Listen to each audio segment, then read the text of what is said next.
Moon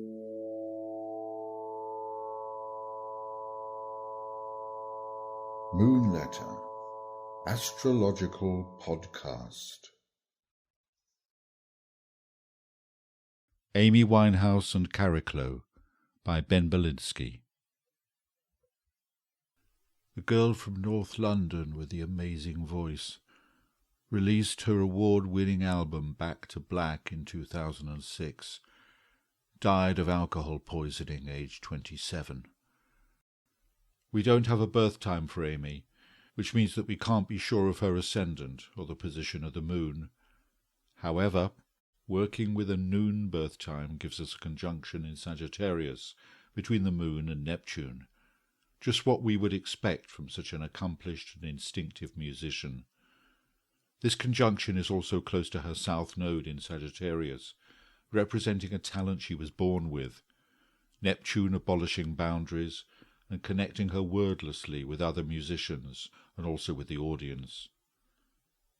Amy's Moon-Neptune conjunction is also part of a grand trine in fire, with a conjunction of Mars and Venus in Leo. When the two planets of sexuality are conjunct in Leo, the effect is, as an article in the New York Times described her, as an irresistible man-trap. That is despite also being ranked number 2 in the 10 worst-dressed women list of 2008. The third part of the grand trine is the centaur Pholus in Aries, and when this is in aspect to the Moon-Neptune conjunction, it's a direct connection to the mass mind, enabling her to nail the mood of the times with her songs. Then there's a conjunction between Jupiter and Uranus in Sagittarius. This has freedom written all over it. No way could you get someone with this conjunction to go to rehab. Jupiter's love of the open air, combined with Uranus' willfulness, would find this intolerable. So, no, no, no.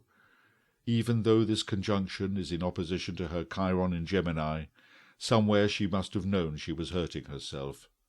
The subtle power of her Moon-Neptune conjunction comes out in her voice.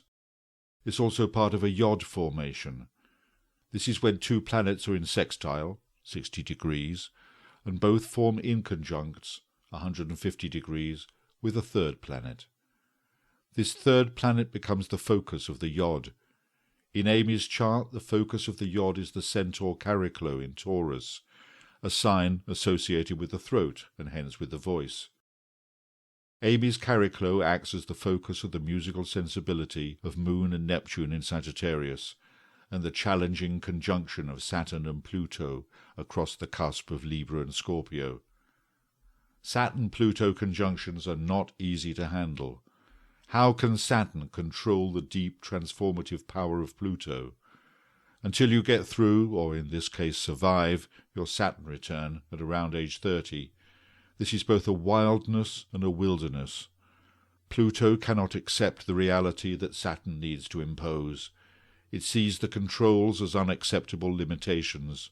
So no, no, no.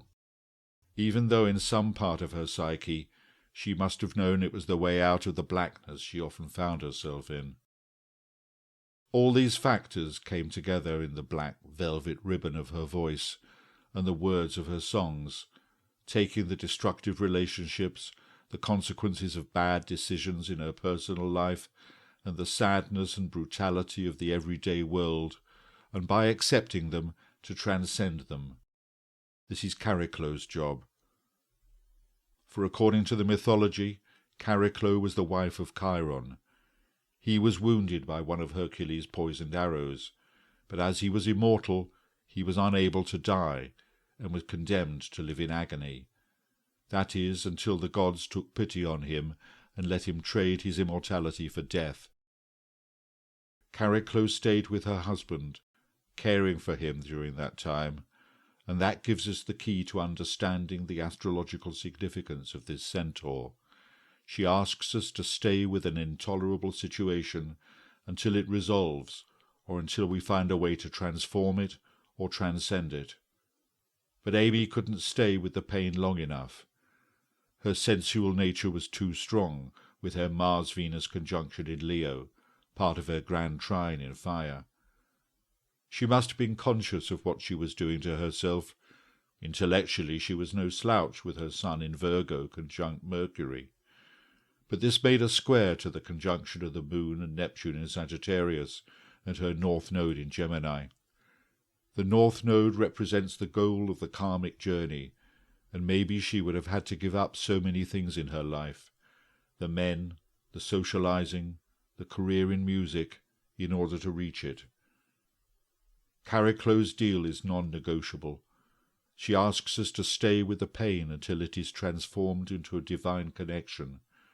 But Amy found alcohol and heroin to be an easier path. She never made it to her Saturn return, and instead joined the so-called 27 Club, of those talents who died at that early age.